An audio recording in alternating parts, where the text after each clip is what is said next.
I, 42M, have been married to Sarah, 39F, for the past 18 years, and honestly, until last month, I thought we had a perfect marriage. We met during our sophomore year in college. She was studying business, and I was in engineering. We dated for 2 years before getting engaged in our senior year.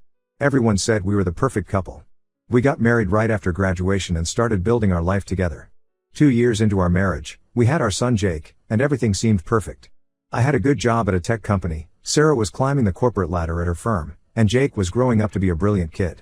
We lived in a nice suburb, went on family vacations twice a year, and never had any major problems. Sure, we had our occasional arguments like any couple, but nothing serious. Sarah was always the perfect wife and mother, or so I thought. Jake turned 16 last month. He's always been interested in history, and recently he's gotten really into genealogy. He kept talking about these DNA testing kits and how cool it would be to trace his ancestry. For his birthday, I thought it would be perfect to get him one of those premium DNA testing kits that also show you genetic relatives. Sarah seemed a bit hesitant about it but didn't say anything outright. Now I understand why.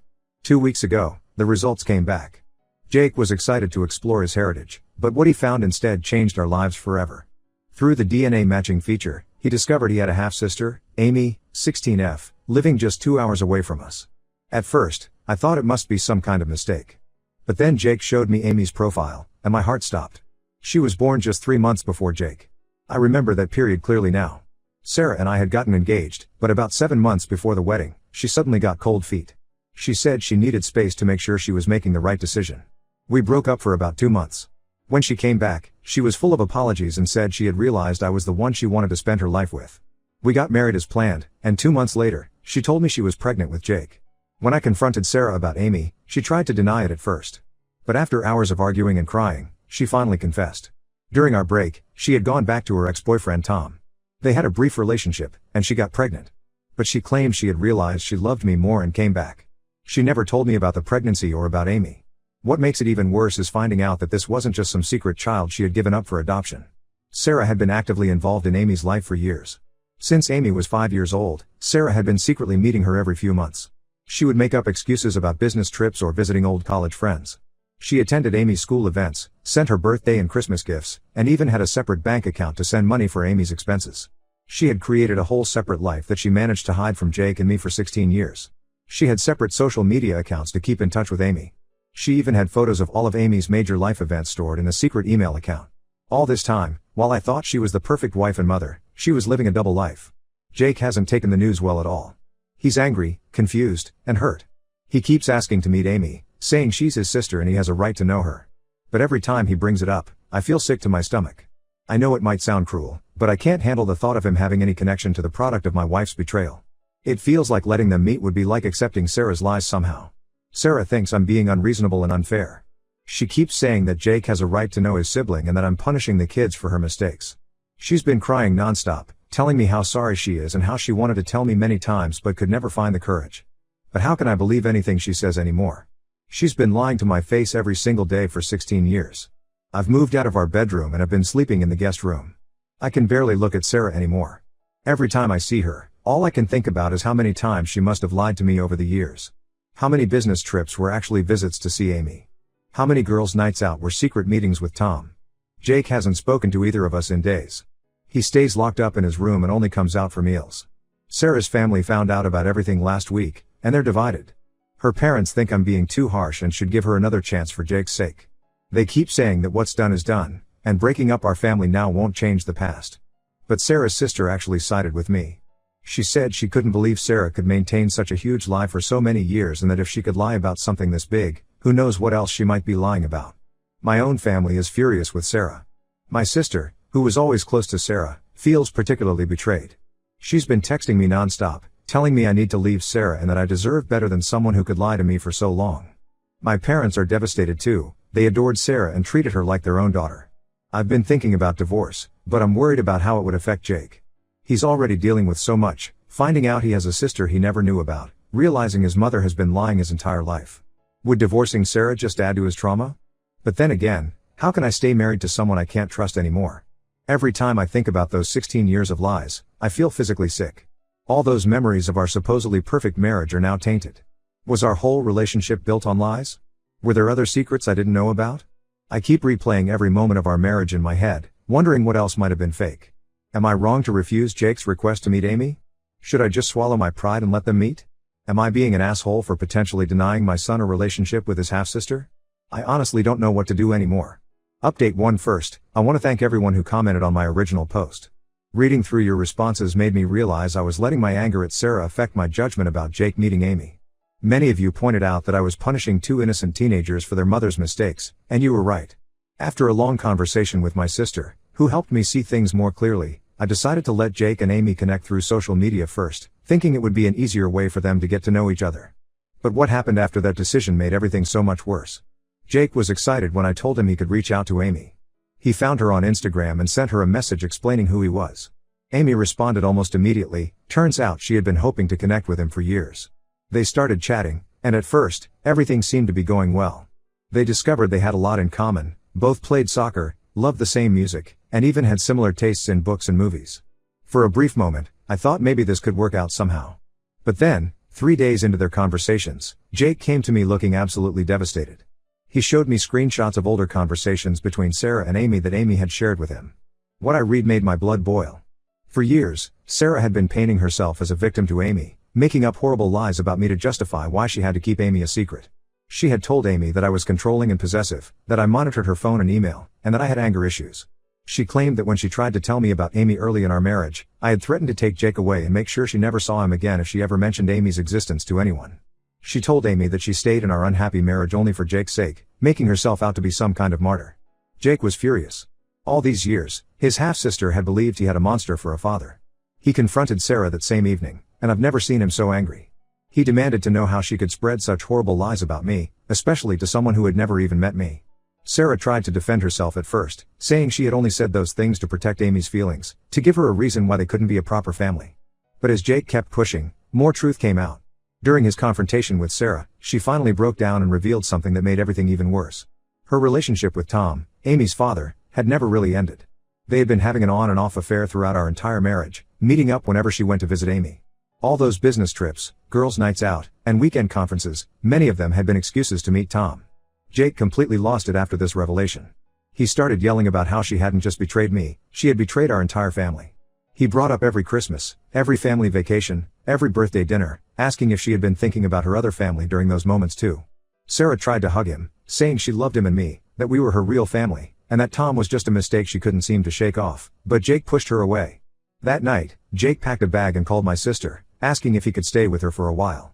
He said he couldn't stand to be in the same house as Sarah anymore, couldn't stand to look at her knowing she had been living this double life his entire existence. I didn't try to stop him, honestly, I feel the same way. I spent the next few days meeting with divorce lawyers. I've already started gathering evidence of Sarah's affair in the financial records of the secret account she used for Amy and Tom. One lawyer suggested I might have a case for fraud given how she had been secretly diverting our family funds for all these years. I'm also looking for a new place to live because Jake and I both agree we can't stay in this house anymore. Every room holds memories that now feel poisoned by Sarah's deception. Sarah has been alternating between hysterical crying and desperate pleading. She keeps saying she'll cut all ties with Tom, that she'll do whatever it takes to save our marriage. She even offered to go to counseling and give me access to all her accounts and devices. But how can I ever trust her again? This wasn't just a one-time mistake that she regretted and tried to make right. She actively chose to continue her relationship with Tom for 16 years while pretending to be a devoted wife and mother. The worst part is seeing how this has affected Jake. He's always been a happy, outgoing kid, but now he's withdrawn and angry. He hasn't come home from my sister's house yet, saying he'll only return if Sarah moves out. His grades are slipping, and he's stopped going to soccer practice. He's also struggling with his feelings about Amy. He wants to keep getting to know his sister, but he's angry that she knew about him all along and believed all those lies about me. My sister suggested I get Jake into therapy to help him process everything, and I think she's right. Number 16-year-olds should have to deal with this kind of betrayal from their own mother. I've found a therapist who specializes in family trauma, and Jake has agreed to give it a try. As for me, I've started sleeping in hotels because I can't stand being in the same house as Sarah anymore. Every time I see her, I think about all the lies she told, all the time she must have been with Tom right before coming home to me. I keep thinking about how she sat across from me at dinner all these years, looking me in the eye while living a completely different life that I knew nothing about. I never thought I'd be starting over at 42, but here I am. At least I know I'm making the right decision this time. Update 2. Just when I thought this situation couldn't get any worse, I discovered something that made everything before seem almost trivial. While gathering financial documents for the divorce, I found some irregularities in our joint accounts that didn't make sense. Sarah had always handled most of our finances because she worked in finance and I trusted her completely. Another mistake on my part, it seems. After hours of going through bank statements and transaction histories, I discovered that Sarah hadn't just been sending money to Tom for Amy's expenses. She had been systematically moving large sums of money from our joint savings account into her secret account for years. At first, I thought it might be a few $1,000s here and there, but as I dug deeper, I realized the scale of her deception. Sarah had been transferring money in small amounts, probably thinking I wouldn't notice. But over the years, these small transfers added up to nearly $200,000. This was money we had been saving for Jake's college fund, our retirement, and our future. I felt physically sick when I saw the total amount. My lawyer helped me hire a forensic accountant to trace where all this money had gone. That's when we made the most shocking discovery yet. Sarah and Tom had bought a small vacation house together 3 years ago in a lakeside community about 3 hours from our home. They had been using it for their meetups, all funded with our family's money. Nearly $100,000 of our savings had gone into this secret property. When I confronted Sarah about this, her response made me realize I had never really known her at all. Instead of showing remorse, she tried to justify her actions. She claimed she was just trying to be fair, that it wasn't right that Jake would inherit everything while Amy got nothing. She said she was thinking about both her children's futures. The way she could say this while looking me in the eye, as if stealing from her son's college fund was somehow morally justified, made me realize how delusional she had become. I immediately contacted my lawyer and had all our joint accounts frozen. We're now looking into pressing charges for financial fraud. The lawyer says we have a strong case given the systematic nature of her theft and the clear paper trail. But the revelations didn't stop there. Through my lawyer, I managed to track down Tom's wife, Rachel. It turns out she had no idea about Sarah or Amy or the vacation house. She thought Tom went there for fishing trips with his college buddies. When I told her everything, she broke down and shared some information that made everything even clearer. Rachel had found some encrypted emails on Tom's laptop a few days ago. She shared them with me, and what we discovered was devastating. Tom and Sarah had been planning to leave both of us once the kids turned 18. They had this whole future mapped out. They would sell the vacation house, use our stolen money to move to another state, and start a new life together. They had even been researching properties and jobs in different cities. All this time, while Sarah was playing the perfect wife and mother, while she was sleeping next to me every night, while she was celebrating anniversaries and birthdays with us, she was actively planning to abandon our family. She and Tom had been meticulously planning their escape, using our money to fund their future together. Jake was devastated when he found out about the money. That college fund represented all his dreams. He had been planning to apply to several top engineering schools, and now those plans might have to change. He's even more angry now, if that's possible. He told me he never wants to see Sarah again. Rachel and I have been sharing information and working together with our lawyers. We're both filing for divorce and pressing charges for fraud. She's as angry as I am, maybe even more so because Tom had been using her inheritance money to fund his life with Sarah. Sarah has been calling and texting nonstop since I froze the accounts. She keeps saying I'm being cruel, that I'm not thinking about Amy, that I'm trying to destroy her life. She even tried to claim that she was planning to pay all the money back eventually. I've blocked her number and told her to communicate only through our lawyers from now on. I never thought my life would turn out like this. 20 years together, and it turns out I never really knew my wife at all. The level of calculation and deception involved in her actions is almost impossible for me to comprehend. How do you share a bed with someone for 16 years while systematically stealing from them and planning to leave them? At least now I know the full truth, as painful as it is. The divorce proceedings are moving forward, and I'm focusing on helping Jake get through this. That's all I can do right now. Update 3: The divorce was finalized last week. The past 6 months have been a roller coaster, but things are finally settling into a new normal. I wanted to give everyone a final update on how everything turned out. The custody battle was surprisingly brief. Sarah tried to fight for joint custody of Jake, but given that he's 16 and firmly stated his preference to live with me full-time, the judge took his wishes into account. She was granted supervised visitation rights, but Jake has made it clear he doesn't want to see her right now. The therapist says we should respect his decision and let him process his feelings at his own pace. The financial aspect was more complicated. The forensic accountants found even more money that Sarah had diverted over the years. The total came close to $300,000. The judge was particularly harsh about her theft from Jake's college fund. In the end, she was ordered to pay back everything she had stolen, plus interest. The vacation house was sold, and all proceeds went toward paying back what she had taken from our family. Tom's wife Rachel and I ended up winning our fraud cases. Sarah and Tom are both facing legal consequences for their actions. They're looking at possible jail time, though Sarah's lawyer is trying to work out a plea deal. Turns out there were other financial irregularities at Sarah's company that came to light during the investigation. She lost her job when everything came out. Jake and Amy have maintained their relationship, which I've learned to accept and even support. They meet every other weekend, usually at my sister's house. It's been good for Jake to have someone who understands exactly what he's going through. They're both dealing with the same sense of betrayal and confusion about their mother's actions. Amy's actually a really sweet kid who feels terrible about all the lies she was told about me. Rachel and I have become unlikely friends through all this. We meet regularly with our lawyers, and sometimes we grab coffee afterward to talk. It helps to have someone who understands exactly what I'm going through.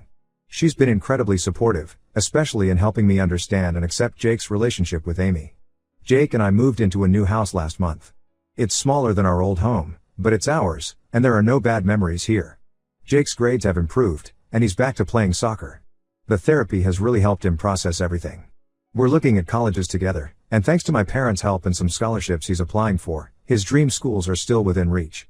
Sarah moved in with Tom after Rachel kicked him out, but things apparently aren't going well for them. The fantasy of their affair isn't holding up well against the reality of daily life and legal troubles.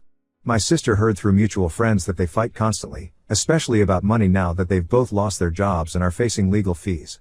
Sarah still tries to reach out occasionally. Last week, she left a tearful voicemail about how she regrets everything and wishes she could turn back time. She said she never meant to hurt us, that she got caught up in maintaining two separate lives and lost sight of what was important. But it's too little, too late. Jake and I have blocked her on everything. I've started dating again, very casually. Nothing serious yet, but it feels good to know that life goes on. Jake has been surprisingly supportive, telling me I deserve to be happy after everything that happened. Looking back at my original post, I can't believe how much has changed in 6 months. Our lives look completely different now, but maybe that's not such a bad thing. We've learned who we can really trust, and we're stronger for it. Some betrayals can't be forgiven, but they can be survived. This will be my last update. Thank you to everyone who offered support and advice throughout this journey. Jake and I are going to be okay.